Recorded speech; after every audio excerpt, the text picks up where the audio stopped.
Hello, everybody. Good afternoon, and welcome to 19 Washington Square North, which is the home and intellectual center of NYU Abu Dhabi here in New York City. My name is Michael Peruganan. I'm a professor of biology here in NYU New York, and I also have a laboratory at NYU Abu Dhabi. And I used to be the interim director, not the interim, I used to be the director of 19 Washington Square North, and I'm substituting for the non-existent director right now. It's vacant, so I'm still acting as in that role for some events. So over the course of the academic year, 19 Washington Square North is home to many different public activities and lectures, including public lectures, conferences, exhibitions, and their openings. 19 is also a meeting place for students and faculty, and indeed members of the public to interact and learn. A key partner of ours here at 19 Washington Square North is the NYU Abu Dhabi Institute, which has organized many of the activities here and is led ably by the director here, Sharon Hakakian Bergman over there. Yes, she needs a hand. She and her team need a hand. So one of the programs we've had here at 19 Washington Square North is the Washington Square North Faculty Fellows Program, which since the spring of 2020 has funded a series of collaborations between faculty in NYU Abu Dhabi and faculty in NYU New York. Fellows have been selected from science, engineering, social science, and the humanities, and they've joined forces with colleagues in disciplines sometimes other than their own.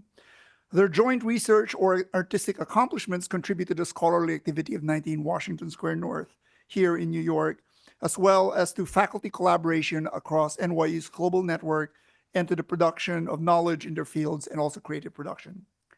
Today, we're very, very pleased to see all of you at this public lecture by one of this year's faculty fellows, Professor Amandine Cornell from NYU Abu Dhabi. Her research explores the genomic, epigenomic, and ecological basis of adaptation in long-lived plant species with a focus on fruit trees and their associated organisms.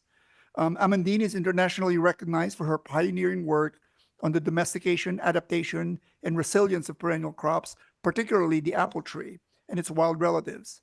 By integrating population genomics, systems biology, and climate ecology, her work sheds light on how genetic and epigenetic diversity contributes to plant resilience and adaptation under global climate change.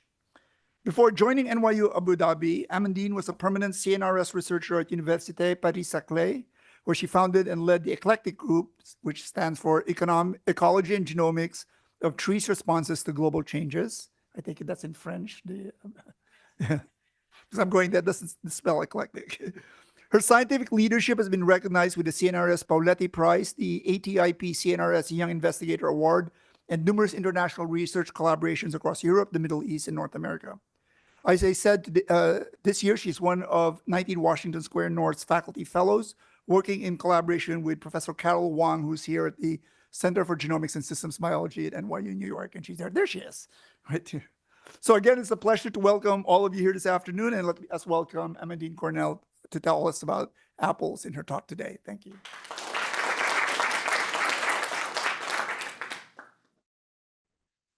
Okay, thank you. So thanks a lot for the introduction, and good evening, good afternoon, everyone. It's my pleasure to be here to introduce you the work we have done over the past 15 years to better understand the domestication history of the apple tree, the genomic basis of adaptation, and also whether apple will be resilient to climate changes. If you want to follow the work of the group, you can scan the QR code, which is here. So how do populations adapt to their environments? This is a timely question in the context of global changes, which include disease outbreak, and you faced it with COVID-19, but also pest outbreak, for instance here, aphid attacking the apple tree, and also climate change. And so what about fruit trees? So fruit trees, as you may know, are key species in ecosystems. They offer shelter, they offer food to a wide range of wild animals, and of course, to humans. You probably have eaten some of those fruit one day in your life, maybe an apple, one apple a day leaves the doctor away, so if you never did, please do. And surprisingly, we still don't know their response to climate changes. And what we know now is that you need to study both the crops and the wild relatives to know how these species will reply to climate changes. And especially, you need to understand the evolutionary history of those species. So to do so, you need to go back to Darwin's theory. So Darwin tried to understand which evolutionary processes have shaped the diversity in the ecosystem. Why do we observe so much morphology, phenology, physiology? And in particular, he tried to understand the evolutionary processes that are shaping divergence. So divergence, what I will call divergence, is a process of differentiation of different lineages that could lead to new variety, to new populations, or to new species. And historically, we have tried to understand the role of natural selection during these divergent processes, for instance, here of two different taxa, brown bear versus white bear, and the role of gene flow. So gene flow can intervene through two different ways. First, you can have the establishment of barrier to gene flow between the two taxa. It can be a physical barrier, it can be an ecological barrier that would lead to the divergence of the two taxa. You can also have the integration of a third taxa into the gene pool of the second taxa that would lead to the divergence of taxa 1 and 2. And so we still don't know the balance between the role of natural selection and the role of gene flow. And actually, domestication is an excellent model to study this question. Indeed, domestication is a recent divergence process of a crop taxa, for instance here, maize, from a white taxa, a white relative, for instance here, the teosinte. And during this divergence process, you have selection for agronomic traits. So for instance, here you see the teosinte and the maize, the white apple versus the cultivated apple, or the white tomato versus the cultivated tomato. You clearly see a big difference. And at the same time, you still have gene flow between crop and white. So what about the domestication history of the apple tree? What about the divergence process of the cultivated apple? So this cultivated apple is embedded in our culture, in our history. You probably have eaten one apple in your life. And actually, all the diversity of apple you see in the market is called Malus domestica for us. And when we started to study this species 15 years ago, there were no any clues on what was the role of gene flow and selection during its domestication history. So when it comes to look at the domestication history of the apple tree, you can focus on wide relatives present in Eurasia. So first you have Malus sylvestris, which is present in Europe, here in blue. Then you have Malus orientalis, the Caucasian white apple, which is mostly present in Iran, Turkey, Armenia, for instance. Then you have Malus versii, the Central Asian white apple, which is present in Kazakhstan, Kyrgyzstan, Uzbekistan. And you have Malus baccata, which is a Siberian white apple, so which is present in Siberia, Southeast Asia, but we also have discovered new population in China recently. And if you looked at these species, you can see that they have very different fruits. Malus sylvestris and orientalis, they have very tiny fruit and sour fruit, and if you try to eat them, I can tell you the next day it's kind of hard. Then you have Malus versii, and I will tell you a bit more about that after. It presents an astonishing diversity in its distribution, which makes suppose that it was the ancestor of the cultivated apple tree. And then you have Malus baccata, which has cherry-like apple, which are dispersed by birds. So today I'm going to show you what are the contributions of the species to the apple genome that you probably eat sometime in your life, and what is the role of gene flow and selection, and the future of the wide genetic resources in the context of climate changes. So actually, it was Nicolas Vavilov, an eminent botanist, who, with a remarkable foresight, actually, who predicted that the cultivated apple was originated from Central Asia. He went there, and if you go there in Central Asia, in the Tian Shan mountain, it's between Kazakhstan and Kyrgyzstan, you can see this kind of slopes, and you can find this tree with this kind of apple. And when he went there, a long time ago, he said, okay, some of the forms in this forest were so good in respect to quality and dimensions, they could be grown in a garden. And actually, it was true without the genetic marker. He was predicting that it was the ancestor. Later on, in 2010, the first draft genome of the cultivated apple confirmed that this species was the ancestor of the cultivated apple. But there were additional contributors supposed to be involved in the domestication history of the apple tree. The scenario being that the cultivated apple was domesticated from Eurasia in Central Asia. And then the cultivated apple was brought along the Silk Route from Asia to Europe by humans. And during its journey, it hybridized with different white species. First, Malus baccata in Siberia, then with Malus orientalis in the Caucasus. And later on, when the Roman and the Greek brought the cultivated apple in Europe, it hybridized with the European wild apple. So this was a very interesting hypothesis to test, and there were no any clues and genetic clues that validate this hypothesis. So we tested it, and we use what we call microsatellite markers, which are highly evolving neutral markers in the genomes. And they help us to show that actually, indeed, you have a domestication of the cultivated apple from Central Asia, but then you had a massive contribution later on of Malus sylvestris into the genome of the cultivated apple. So it was very interesting, not only regarding the apple domestication history, but it showed that you had an initial domestication, but then diversification later on. So it helped us to better understand the process of fruit trees domestication. Then we continued our journey to investigate the domestication history of the apple tree, and we went in Iran with Hamid and Ahmed, and we sampled a lot of population of Malus orientalis together with population in Armenia, and we showed that actually Malus orientalis also contributed to the cultivated apple genome, and actually there were an additional center of domestication in Iran. And later on, when Shillong arrived in the group, so we tested the contribution of Malus baccata, so the Siberian wild apple, to the cultivated apple genome, and especially to Chinese cultivar.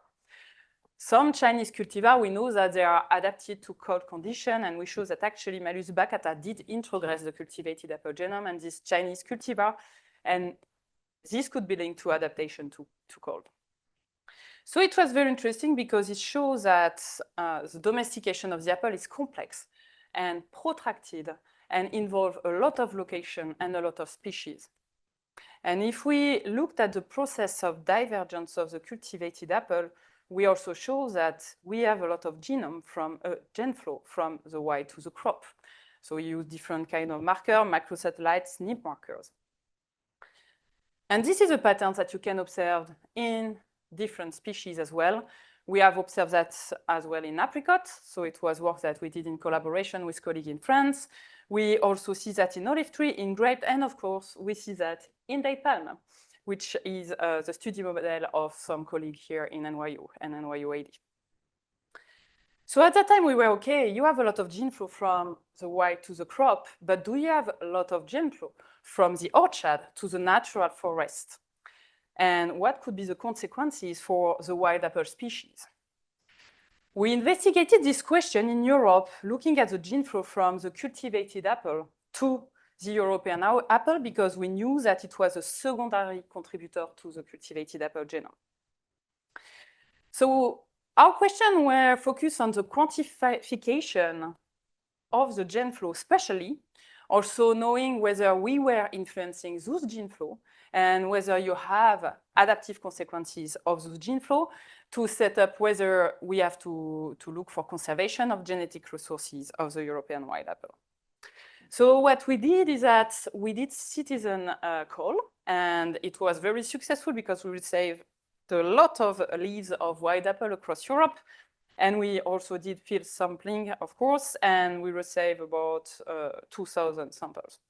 And we also genotyped 300 cultivars of apples that we used in our previous study. We genotyped them using microsatellite marker. And we ran analysis that we love to run as population genetician. I'm going to explain you this kind of plot.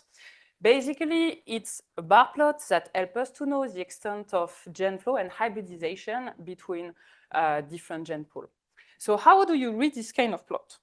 So each vertical bar here that you see, it's one tree that has been genotyped for a given number of markers. So for instance, here you have one Malus tree that was sampled in a given population, in a given forest. And then we can characterize a wide gene pool here in yellow and a cultivated gene pool here in black. Let's look first at the cultivar with genotype. What you see here, each bar were a cultivar that we have genotype of Malus domestica. What you see here is that it's mostly black, but you have some footprint of yellow. These are the introgressions that we have seen before in our previous studies. But what was new is that you see a lot of black here in the yellow gene pool. And actually, we quantify this introgression, and we show that more than 25% of the population in Europe are introgressed by the cultivated apple. And we average those introgression rates across different countries. And you see that in any country, the wild apple population are introgressed by the cultivated apple. So it was a very interesting result for us, and we wanted to know whether we were influencing the gene flow. So we tested a lot of factors, natural and anthropogenic, and we clearly show that the higher the apple production and the higher the number of orchards that were surrounding this natural population, the higher the level of introgression of hybridization. So we are directly influencing the gene flow. And the next question was to test whether you have adaptive consequences. Indeed, you can have gene flow, you can have hybrid in the forest, but maybe they are not going to compete with the wild apple, and it's so-called neutral, and there is no consequence for the wild apple in the long run. So to test for the adaptive consequences, and especially whether hybrid were less or more fit, we went back in the forest next to Paris, we collected some apple, and then we grew the apple, we looked at the germination rate and the growth rates of the seedling, and we genotyped the seedling to know whether they were hybrid or whether they were pure wild apple. And what was clear is that the seedlings that were hybrid show earlier germination and faster growth than the wild apple seedling, meaning that potentially this hybrid could be more competitive than the wild apple, and so potentially a threat to the wild apple. So based on all those results, we say, okay, we have massive gene flow from the orchard to natural population. We are influencing those gene flow, and also there are potentially adaptive consequences. So the wild apple could be a threatened species, and we set up some conservation program with the Office national des forêts and Association française d'agroforesterie. So on the paper, it looks easy, but if you want to set up conservation program, you need to know the diversity of the species and the population structure.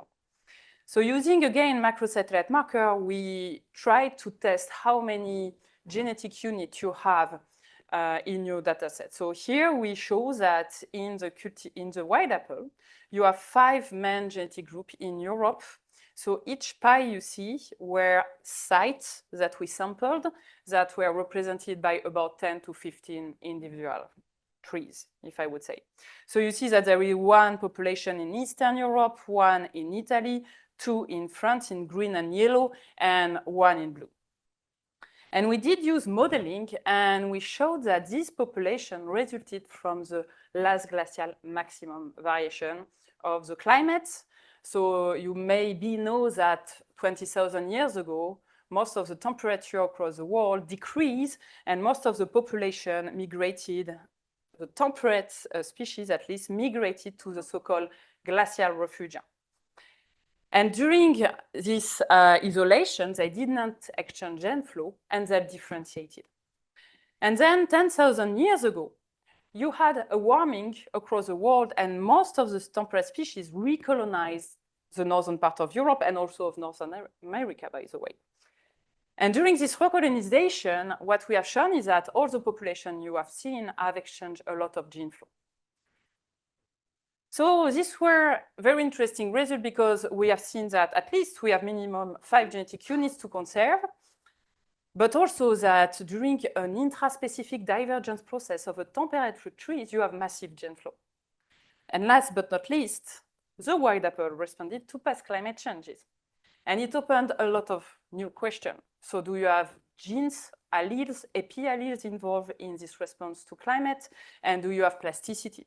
And that was the next step of the project. So we went back on the field. We collected much more seed across Europe. We went in Romania. We went in Austria, in Sweden, in Denmark. We also did citizen call again, and it was also very successful. And also we went with some colleagues from Eurasia at that time.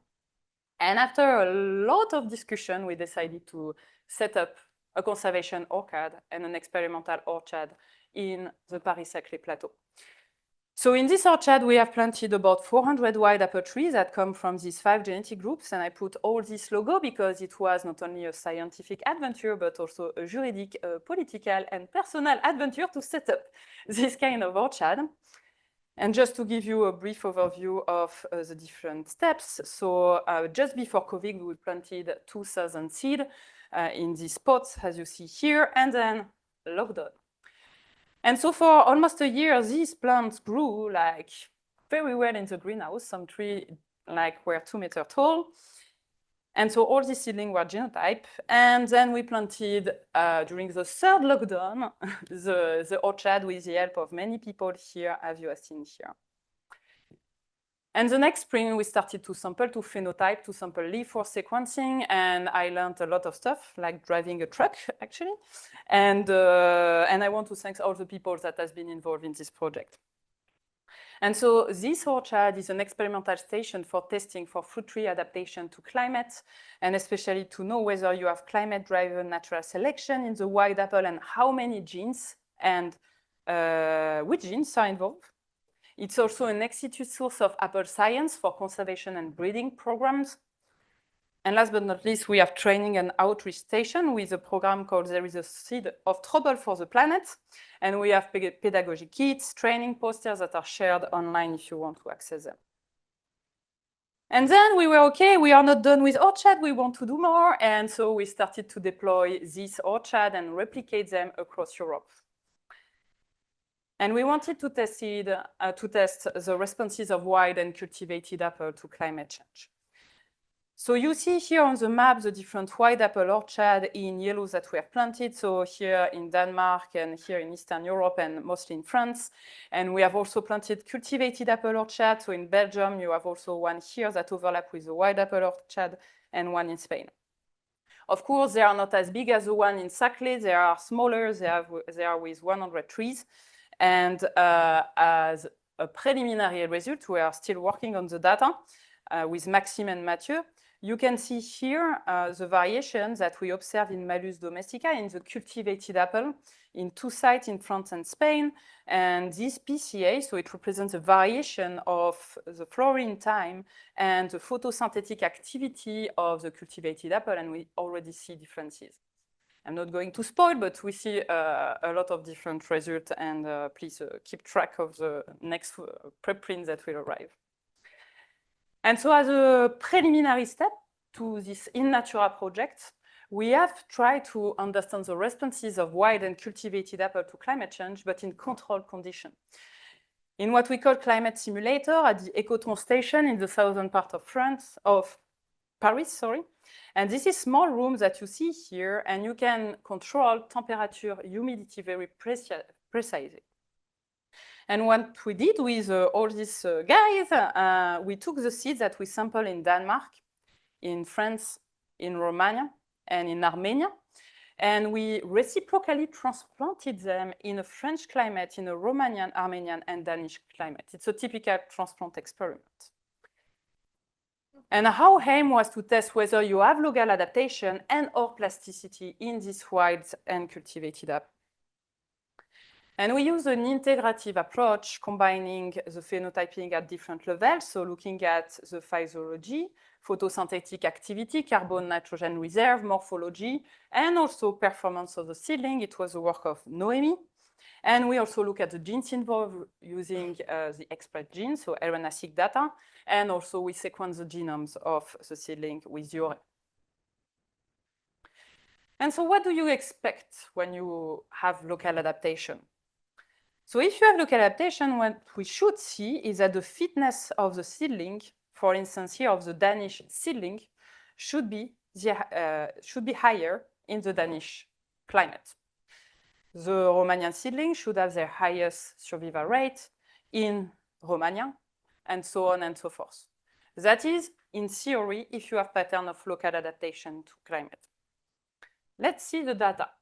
So let's look at the survival rate of our seedling in the different climatic conditions. Let's focus first on the Danish seedling. So if you look at the Danish seedling here, you see that the highest survival rate is in the Danish climate.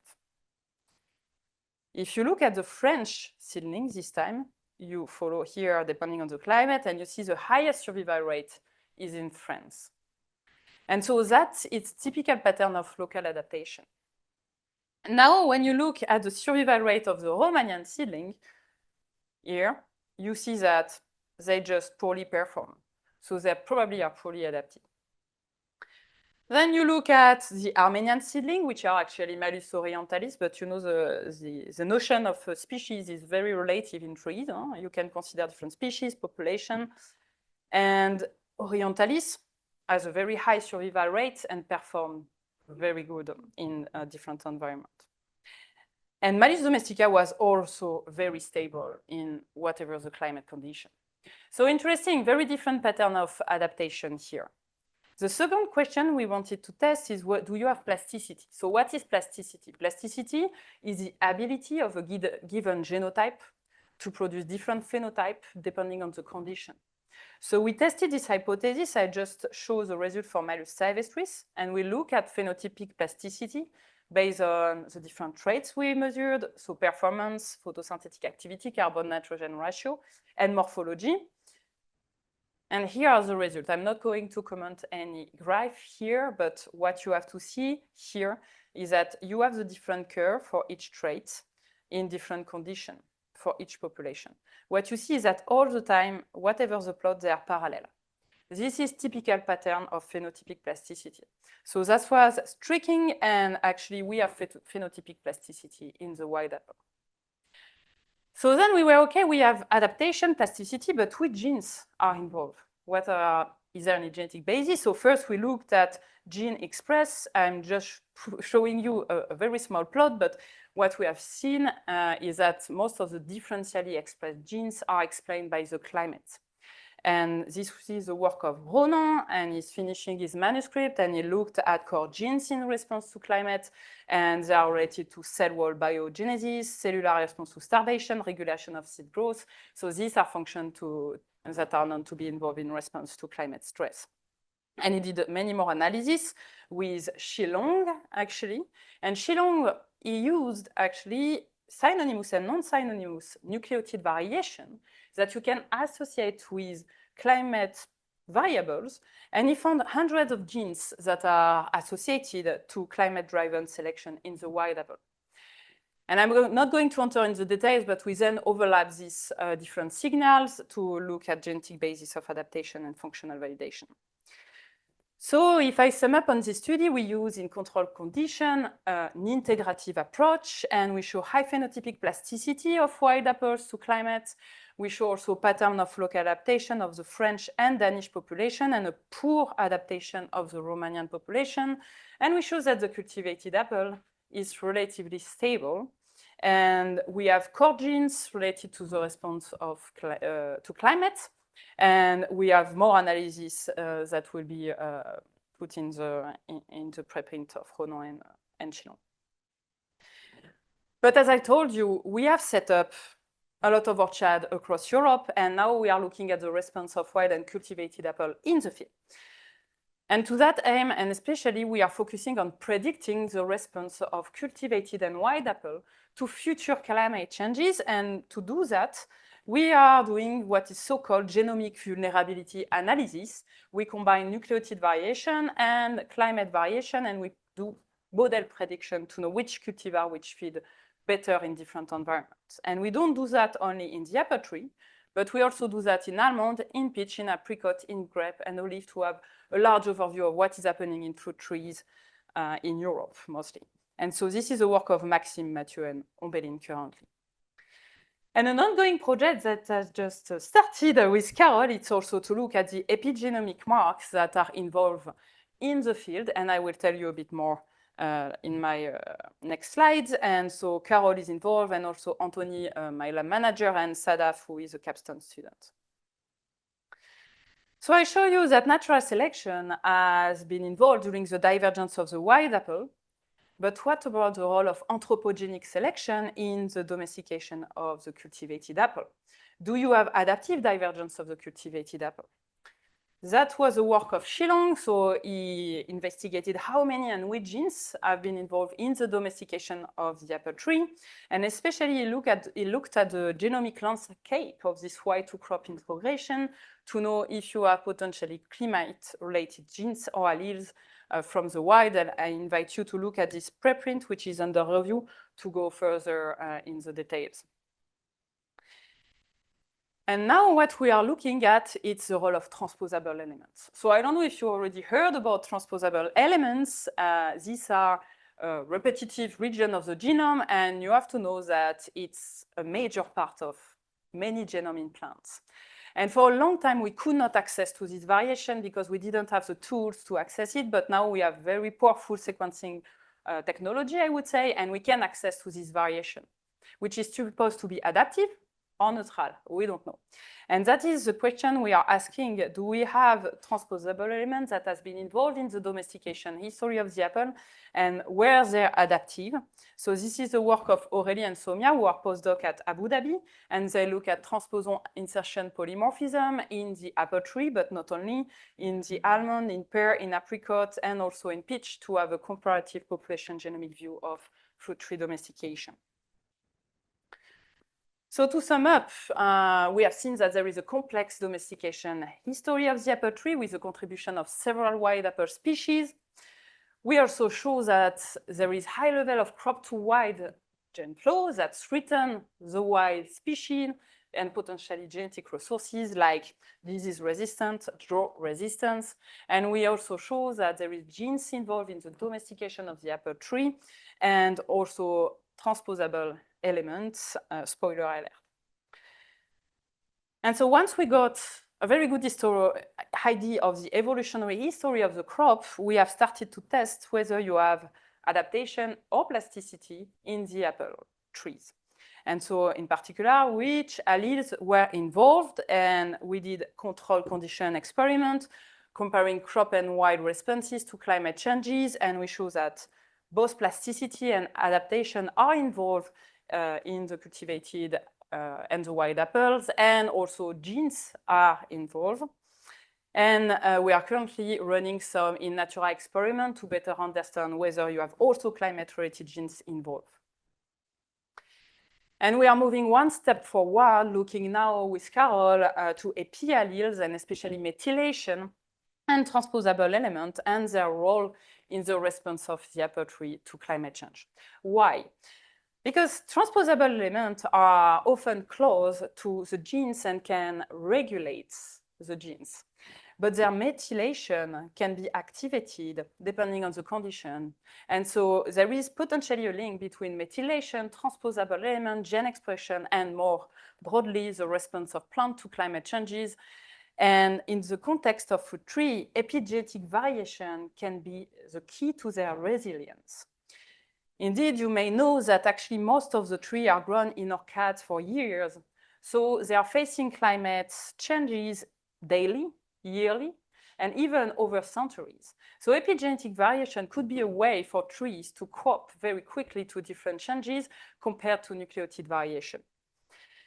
And so this question is even more urgent that our fruit trees are facing many parasites and parasite outbreak.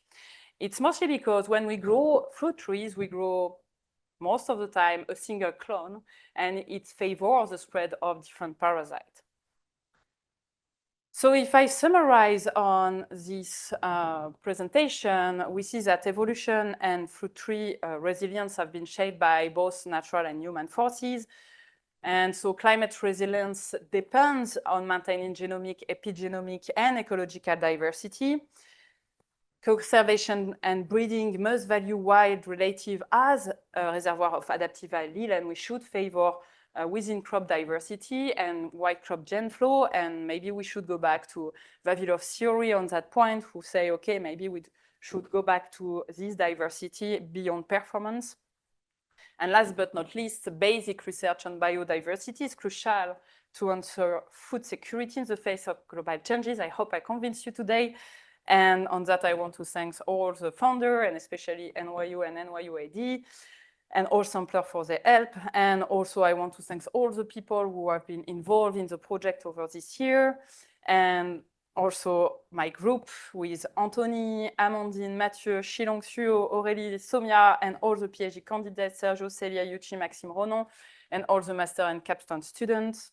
And last but not least, I want to thank all my new colleagues in NYUAD and NYU who helped me on the journey to start at NYUAD since a year. And so thanks a lot, and I will be happy to answer your question.